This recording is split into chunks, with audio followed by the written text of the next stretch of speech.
Hello guys, मैं Ajay Kumar ET classes में आपका तहे दिल से स्वागत करता हूं। और जैसा कि मैं आपको आज हिंदी की महासंग्राम सुपर ट्रिक के साथ रचनाएं कैसे याद करवाएं आपको देखना मात्र ओनली ओनली 10 मिनट के अंदर आपको जयशंकर प्रसाद जी की सबसे सुपर हिट ट्रिक के साथ रचनाएं याद हो जाएंगी। जैसे हिंदी पार्ट 1 रचना एवं कृतियां। रचना एवं कृतियां एक ही चीज होती है, और वो भी किनकी? जयशंकर प्रसाद। ये आपके महाकवि थे। क्या थे?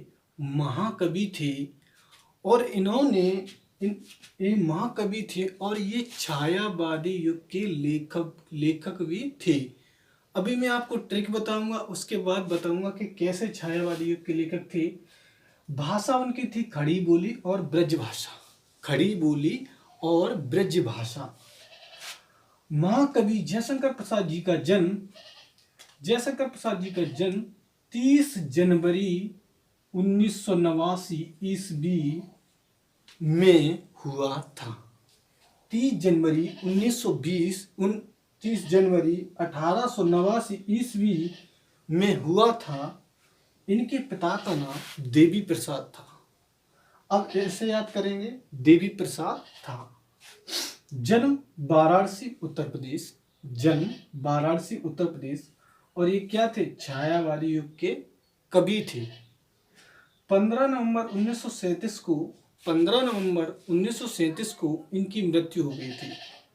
अब गाइस, मैं आपको पहले रचनाओं की ट्रिक बताते हूँ, उसके बाद बताएंगे कैसे इनके पिता का नाम याद करें, कैसे इनकी भाषा याद करें। तब देखो, जयशंकर प्रसाद। अब आपने देखा होगा कि जो शंकर जी थे, आप याद कर लो, भगवान शिव को ध्यान रखो। शंकर जी को आप दिमाग में बैठा लो, जयशंकर प्रसाद। अब शंकर जी थे तो उन्होंने क्या किया? एक घूंट समुद्र मंथन के टाइम में क्या पिया? विष पिया। एक घूंट। तो इससे आपको याद हो गई होगी कि एक घूंट रचना किनकी है? जयशंकर प्रसाद जी की रचना है। तो एक घूंट विष पिया, उसके बाद उनके क्या आए? आंसू आए। उसके बाद उनके आंसू आए, और जब आंसू आए तो लहर चलने लगी, मतलब धाराएं लहर चलने लगी। और उसके बाद झरना झरने लगे आंखों से। फिर क्या आ गई? आंधी। क्या आ गई? आंधी आ गई। उसके बाद आता है तूफान। तो ऐसे याद हो जाएगी, तूफान किनकी रचना है? जयशंकर प्रसाद की। आंधी किनकी है? जयशंकर प्रसाद की। झरना किनकी है? जयशंकर प्रसाद की। और लहर किनकी है? जयशंकर प्रसाद की। और जब तूफान चला तो फिर क्या उड़ी? तितली उड़ी। और तितली उड़ेंगी तो फिर भगवान शिव की नार में कंकाल रहते थे, तो ऐसे याद हो जाएगा, कंकाल। और प्रतिध्वनि मतलब उधर से एक आवाज सुनाई पड़ी।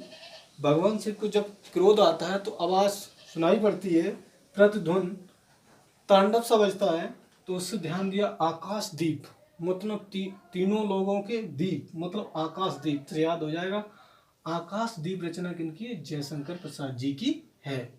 और कामायनी का मतलब होता है, कामायनी ऐसे याद कर लेना, कामायनी कात्यायनी यानी कि काली मैया से याद कर लेना, कामायनी। क्योंकि जब काली मैया ने भगवान शिव के पेट पर लात रख दी तो उनकी जीभ निकल गई थी। उसके बाद उन्होंने एक रचना लिखी थी, ऐसी उसी पर आधारित रचना है वो जयशंकर प्रसाद जी की, वो है कामायनी। उसके बाद आजाद शत्रु। जब भगवान शिव को जब मान लीजिए क्रोध आ रहा है तो शत्रु क्या होते हैं? भागते हैं। आजाद शत्रु, चंद्रगुप्त सब भागते। स्कंदगुप्त राजा भी, ध्रुव स्वामिनी ध्रुवों को मतलब तीनों ध्रुवों को, जितने भी ध्रुव स्वामिनी, तो उनकी रचना थी सांप और छाया। अब सांप और छाया कैसे याद करेंगे? कि भगवान शिव के मतलब शंकर जी के नार में क्या रहते थे? सांप रहते थे। और क्या रहती थी? छाया। तो सांप और छाया, इससे याद हो जाएगी आपको रचना। और जन्मे जय नाग यज्ञ। तो और उनके नार में क्या रहते थे? नाग रहते थे। तो इससे याद हो जाएगा जन्मे जय नाग यज्ञ। उसके बाद आती है चित्रधारा। चित्रधारा मतलब उनकी जो धारा बह रही थी जटाओं से, तो इससे याद हो जाएगा चित्रधारा। चित्रधारा आपको याद हो जाएगा जटाओं से क्या बहती थी, धारा बहती थी। महाराणा का महत्व। महाराणा का महत्व मतलब महाराणा लोग, काफी लोग आते थे इनके पास, महाराणा जो भी थे वो आते थे। कानन कुसुम। कानन कुसुम मतलब कानों में क्या पहनते थे, कुंडल सा पहनते थे। उसके बाद है इंद्रजाल। इंद्र भी डरते थे। इंद्रजाल से क्या हो जाए, इंद्र भी डरते थे। किनसे, भगवान शिव से। उसके बाद आ जाएगी छाया। अब छाया तो तुम्हें वैसे ही याद हो जाएगी कि सांपों की क्या रहती थी, छाया रहती थी उन पर। ईरावती। ईरावती से याद आ गया कीरावती, मतलब कीरा किसके नाम में रहते थे, तो ईरावती आपको याद हो जाएगी। ये एक अधूरा उपन्यास था। ये कैसा था, अधूरा उपन्यास था ईरावती। और उसके बाद आती है ममता। अब भगवान शिव में आप तो जानते हैं कितनी ममता थी। अगर क्रोध आ जाए तो तीनों भस्म, और नहीं आए तो ममता तो बहुत है भोले भगवान। तो ऐसे आप रचना याद कर सकते हैं। गाय शिकवा फिर देखते, एक घूंट उन्होंने विष पिया, एक घूंट विष पिया तो एक घूंट रचना याद हो जाएगी जयशंकर प्रसाद की। आंसू, फिर आंसू निकले तो आंसू याद हो जाएगी जयशंकर प्रसाद की। फिर क्या आई, लहर आई तो लहर याद हो जाएगी जयशंकर प्रसाद की। फिर आई झरना। झरना से भी याद हो जाएगा कि जयशंकर प्रसाद की झरना आंखों से निकला। उसके बाद आंधी आई तो भगवान सबको क्रोध आ गया, तो फिर क्या आई, आंधी आई, तूफान आया, तितली आई।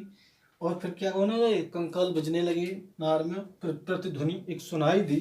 तो ऐसे याद हो जाएगी, आंधी किनकी, जयशंकर प्रसाद की। तूफान किनकी, जयशंकर प्रसाद की। तितली किनकी, जयशंकर प्रसाद जी की।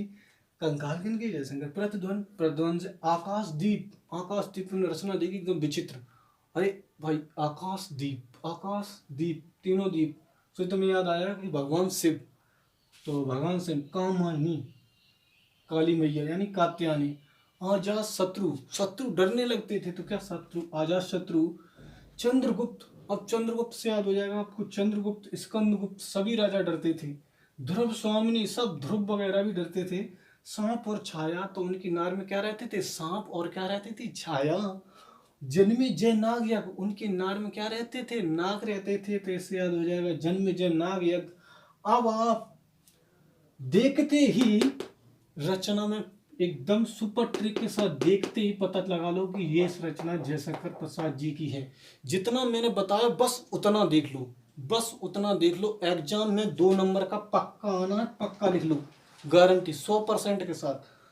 100% के साथ कोई भी एग्जाम हो, 2 क्वेश्चन तो पक्का आना है। 100% लिख लो, 100% लिख लो। और ये जीवन परिचय तो आपका हाई स्कूल में और इंटरमीडिएट के एग्जाम पक्का ही आना 100%।